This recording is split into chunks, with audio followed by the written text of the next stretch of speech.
sou professor da Universidade de Coimbra, portanto, na Faculdade de Economia, já há muitos anos. De tal maneira, há tantos anos que já me aproximo muito rapidamente da reforma. Em termos de projetos que eu esteja envolvido neste momento, para além dos pedagógicos, porque isso tenho sempre, dos de investigação também tenho sempre, mas tem de ser, não podem ser tantos como a nível pedagógico. Eu tenho trabalhado com alguns colegas com imenso prazer na questão da desigualdade e do crescimento, continuamos ainda a trabalhar. Estou a trabalhar com outro colega nos aspectos da política orçamental e os seus efeitos em tempo de crise, no caso português, e o meu projeto, para além destes dois, que ainda não comecei, que vou começar nos próximos anos, é isso que me vai ocupar, é um regresso ao estudo do equilíbrio monetário, até porque agora em termos do euro, já temos o euro a funcionar durante um número suficiente de anos para haver uma massa de dados que me possibilitem regressar a esses estudos.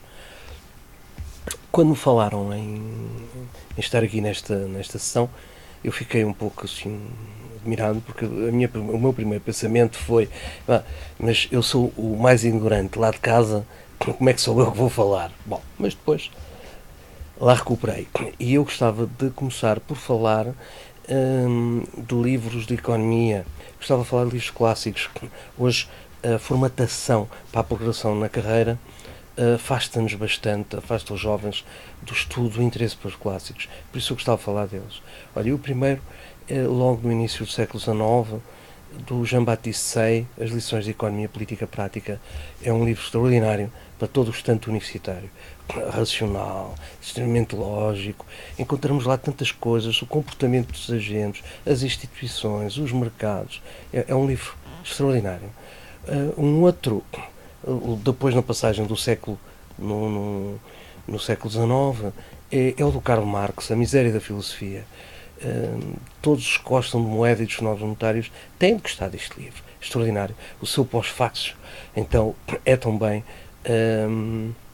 muito importante para nós. Um outro autor ainda, hoje que falamos tanto de empreendedorismo e estamos num período de crise, então o Fischer, o Irving Fischer, já no início do século XX, então o homem que estudou a crise dos anos de 29 e dos anos 30, o Fischer académico, o Fischer empresário, devia ser um autor que andaríamos por aí com ele debaixo do braço, não é? Deveríamos ler. E, finalmente o outro, o Keynes, mas não o Keynes pomposo, vou chamar pomposo porque há uma tendência para se falar logo da teoria geral, não. Os outros livros em que ele é polémico, em que é criativo, sobre as reformas monetárias, as consequências económicas da paz, que estão tão relacionados com a situação que nós hoje vivemos na Europa e que nós discutimos pouco, nós não falamos praticamente sobre essas obras, sobre essas ideias, sobre essas reflexões. Isso é o conjunto dos livros que eu apontaria, livros clássicos de economia, que eu não estou aqui a indicar por indicar, eu costumo pegar neles e costumo ler, mas não sempre, porque o tempo também não chega para isso, mas são livros que eu adoro. Relativamente a um outro livro, um livro literário, não vamos sair da economia. Início dos anos 70, nós tínhamos muita sede de leitura, mas não tínhamos dinheiro. E, de facto, a Europa América conseguiu, através de uma pequena de edição de livros de bolso, fazer uma verdadeira revolução. Revolução simbólica, já que o primeiro livro se chama Os Esteiros, do Soeiro Pereira Gomes. E este que eu escolhi é o oitavo. Ainda tenho a capinha de plástico, a contracapa para proteger o livro. O Valente Soldado Schweik. Valente Soldado Schweik. E porquê é que eu escolhi o Valente Soldado Schweik?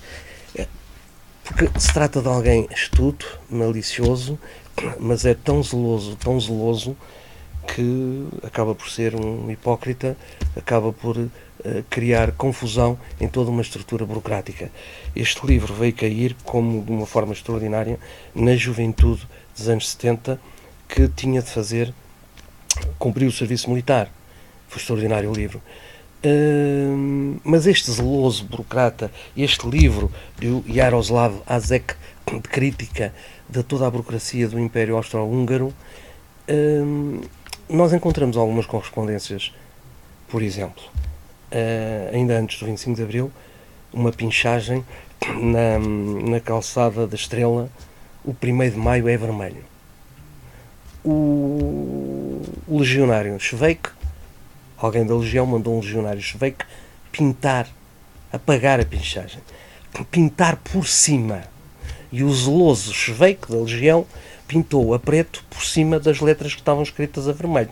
E então ficou o 1º de Maio é vermelho escrito a preto. Só ao meio da manhã é que então um responsável da Legião lá mandou apagar definitivamente aquela inscrição.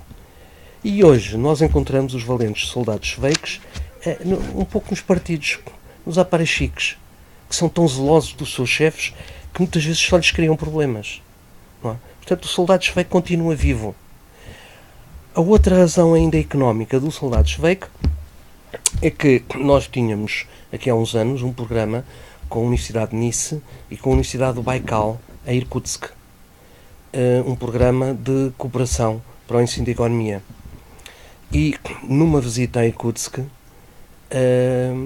uns colegas, eu pude felizmente fazer essa viagem com a minha mulher, e os dois fomos convidados por uns casais amigos de Irkutsk para jantar. E na rua Karl Marx descemos para um bar em que havia qualquer coisa de familiar. O familiar eram as gravuras do Schweik. E quando chego lá embaixo mesmo à sala do restaurante, estava o bonacheirão, bochechas vermelhas, com um grande copo de cerveja na mão, o nosso querido soldado Schweik, em cartão. Tenho várias fotografias abraçando o soldado Schweik. Para mim foi um prazer. E fiquei então a saber algo que ainda me relacionou mais com o valente soldado Schweik, porque o Hazek foi um escritor do seu tempo, que viveu intensamente o seu século. Foi um escritor que, feito prisioneiro, esteve preso em Irkutsk, na Sibéria, e que a Revolução de 1917 chegou com alguns meses de atraso a Irkutsk, que era uma praça militar, e ele é libertado, ele passa-se para os revolucionários. Ele estava preso porque estava preso pelo exército, portanto, russo. Ele, na altura, portanto, quando é libertado, na altura da Revolução, passa-se para os revolucionários bolcheviques, colabora com eles, chega a ter alguma responsabilidade política, mas, sobretudo, a sua veia de jornalista foi mantida. Ou seja, este escritor foi o primeiro homem a fazer um jornal buriate, ou seja, do povo da Sibéria, que ele passou a sua língua falada a escrita. Foi pela primeira vez, essa língua foi escrita. E tudo isso eu aprendi, afinal, nas minhas funções de professor e professor de economia. Ou seja, nunca abandonei a economia, mesmo através do nosso querido soldado Schweik, que eu aconselho, e sobretudo aos jovens, sobretudo aos estudantes. Vale a pena ler. É pena que a continuação da história só esteja editada em línguas que nós possamos ler, em francês e inglês, não está em português, mas é um livro extraordinário, mesmo para os dias que nós vivemos hoje.